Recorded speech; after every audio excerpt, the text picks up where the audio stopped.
É muito comum que o jovem advogado perceba só na prática que a faculdade lhe prepara muito pouco para o exercício da advocacia. Isso porque a faculdade está focada em ensinar direito e não necessariamente a arte da advocacia. Ocorre que o exercício da advocacia exige muito mais conhecimentos de outros campos do saber do que aqueles propriamente jurídicos. Direito e advocacia não são a mesma coisa. Eu vou repetir. Direito e advocacia não são a mesma coisa. Aprenda essa lição hoje para você não se arrepender no futuro. Se você não me conhece, meu nome é Ronaldo Bastos, eu sou doutor em Direito. E após mais de 10 anos assessorando magistrados no Tribunal de Justiça de Pernambuco, eu já me cansei de ver jovens advogados quebrando a cara ao descobrirem na prática, porque isso não foi ensinado na faculdade de Direito, de que eles precisam ter muitos mais conhecimentos do que aqueles propriamente jurídicos. Foi por causa disso, depois de muita indignação, que eu montei o meu treinamento, um treinamento completo para ensinar essas outras habilidades, esses outros skills para os advogados poderem se destacar no mercado de trabalho. Aprender essas habilidades que não são ensinadas na faculdade de Direito, como por exemplo, como prospectar clientes, como cobrar honorários advocatícios, como fazer audiências, como despachar com mais eficiência com os magistrados. Se vocês precisam desse conteúdo, fiquem aqui e se inscrevam, claro, no meu curso de prática jurídica, cuja descrição está, cujo link está na descrição desse vídeo. Vamos falar sobre isso. O que é um advogado? Se você pergunta ao estudante de hoje, certamente o estudante vai dizer: bom, o advogado é aquele que foi aprovado no exame da ordem e teve a sua inscrição deferida pela OAB.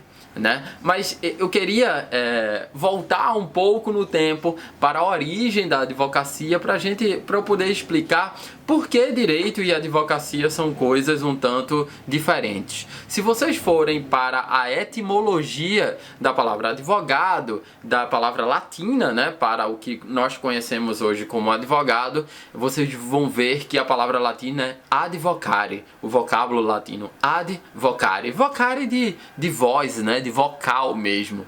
O advogado é aquele que é chamado para falar. Advocare, chamado para falar.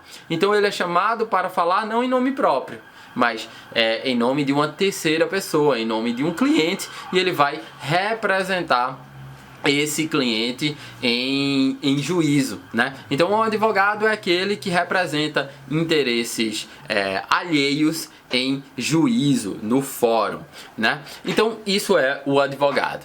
O que é uma faculdade de direito? A faculdade de Direito é uma instituição de ensino que ensina direito. Parece um truísmo, mas isso não necessariamente entra na cabeça das pessoas. O papel da faculdade de Direito é ensinar direito. E o que é ensinar direito? De uma forma bem simplória, ensinar direito é ensinar estruturas que existem no ordenamento jurídico, várias matérias, vários conteúdos que formam em seu conjunto o ordenamento jurídico, e também as formas de como o advogado vai ler esse ordenamento jurídico, como ele vai interpretar o ordenamento jurídico. O problema é que, eu disse lá no início do vídeo, direito e advocacia são coisas distintas. Uma coisa é saber o que o ordenamento jurídico dispõe sobre determinada matéria, isso você aprende na faculdade de Direito, e outra coisa é a forma adequada de apresentar esse problema jurídico de modo que você defenda os interesses do seu cliente. Uma coisa é o que o ordenamento jurídico diz sobre determinada matéria,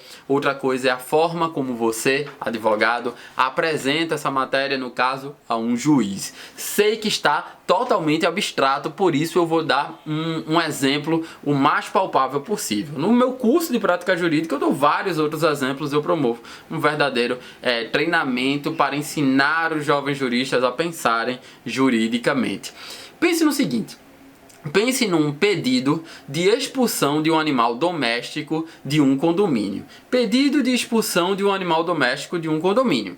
Tem um condômino, que é um indivíduo, e ele tem determinados direitos fundamentais. Um dos direitos fundamentais é quando ele está na intimidade do seu lar, ele ter sossego, e quando ele está transitando nas áreas comuns do condomínio, ele ter segurança, ele não se sentir ameaçado por aquele cachorro, por exemplo. Então ele tem que ter sossego, o cachorro não pode ficar latindo a noite toda, e ele tem que se sentir seguro, né? Então temos de um lado o direito fundamental de um indivíduo a ter segurança e sossego, por exemplo. Do outro lado a gente tem o direito dos animais, né? Os animais são seres moventes que têm determinados direitos, como por exemplo a de não serem maltratados, de frequentar determinados espaços, etc, etc.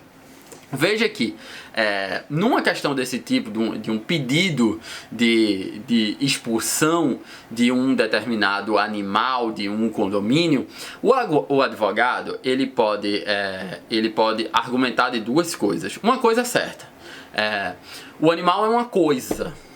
Tratado pelo ordenamento jurídico como uma coisa, é um status de uma coisa.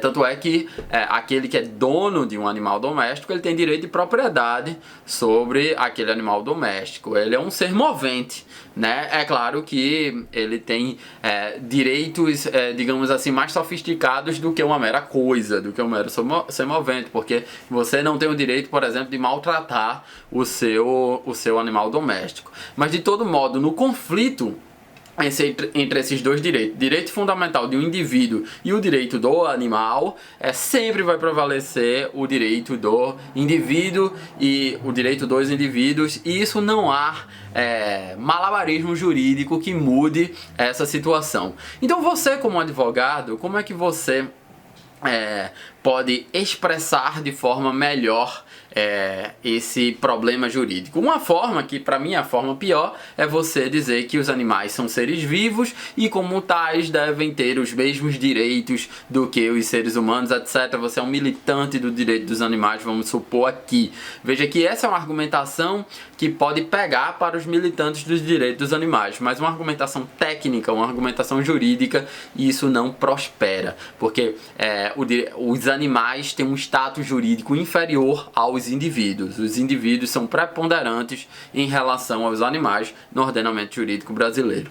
Uma outra forma de apresentar isso, e aí é aqui que entra o meu ponto de uma coisa é o que diz o direito, outra coisa é a forma como você apresenta, é dizer que, embora os animais tenham um status de coisa, existem seres humanos que têm dependência emocional dos animais. Existem seres humanos que têm dependência emocional e às vezes dependência inclusive física dos animais. Pense numa pessoa com deficiência, num deficiente audiovisual. Ele depende do seu cão-guia para se locomover.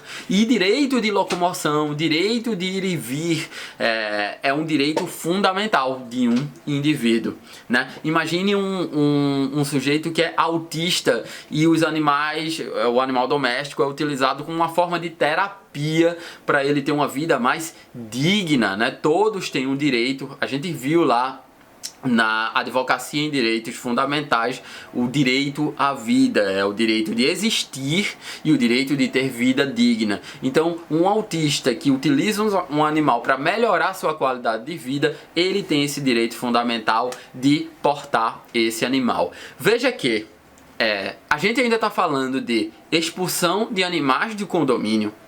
A gente ainda tá mantendo a tese de que o direito fundamental de um indivíduo é superior ao direito de um animal, mas agora veja como a gente mudou a forma de apresentar a demanda jurídica. A gente colocou dois direitos fundamentais de dois indivíduos não há hierarquia entre esses dois direitos fundamentais. Esse conflito vai ser resolvido por critérios de sopesamento. Então a gente tem um direito de um indivíduo, um condômino chato que quer ter sossego e quer ter segurança, e a gente tem o direito de outro indivíduo, um autista, por exemplo, que depende daquele animal para ter vida digna. Evidentemente que a dignidade da pessoa humana prepondera sobre o direito ao sossego. Por exemplo, claro que esses casos poderão ter uma série de nuances, mas veja que uma coisa é o que o ordenamento jurídico diz: o animal tem um status de coisa e nunca vai preponderar sobre o direito do indivíduo. Outra coisa é a forma como vamos apresentar. A faculdade de Direito vai ensinar o que o ordenamento jurídico diz de um problema jurídico. A advocacia vai lhe ensinar, você vai aprender com a advocacia que existem melhores e piores formas de apresentar um caso jurídico. A forma como você embrulha o caso jurídico é fundamental. É basicamente isso que eu ensino no meu curso de prática jurídica. Pensar juridicamente em benefício do seu cliente. Então, a advocacia, você está defendendo os interesses do seu cliente. O direito pode ser uma ferramenta, mas o bom senso, apelar para o bom senso do juiz, apelar por questões de lógica, apelos emocionais, tudo isso faz parte do leque de argumentação que pode ter um advogado. Então é por isso que eu disse lá no início que direito é uma coisa, advocacia é outra. Às vezes eles andam juntos, às vezes eles andam apartados. É isso. Se você gostou desse vídeo, continue por aqui no canal que vamos ter mais vídeos desse tipo. E se você quer se aprofundar nesse treinamento de como ser um advogado, como ser um jurista qualificado, se inscreva no meu curso de prática jurídica, www.cursodepraticajurídica.com. O link está na descrição desse vídeo. Até uma próxima. Tchau para vocês do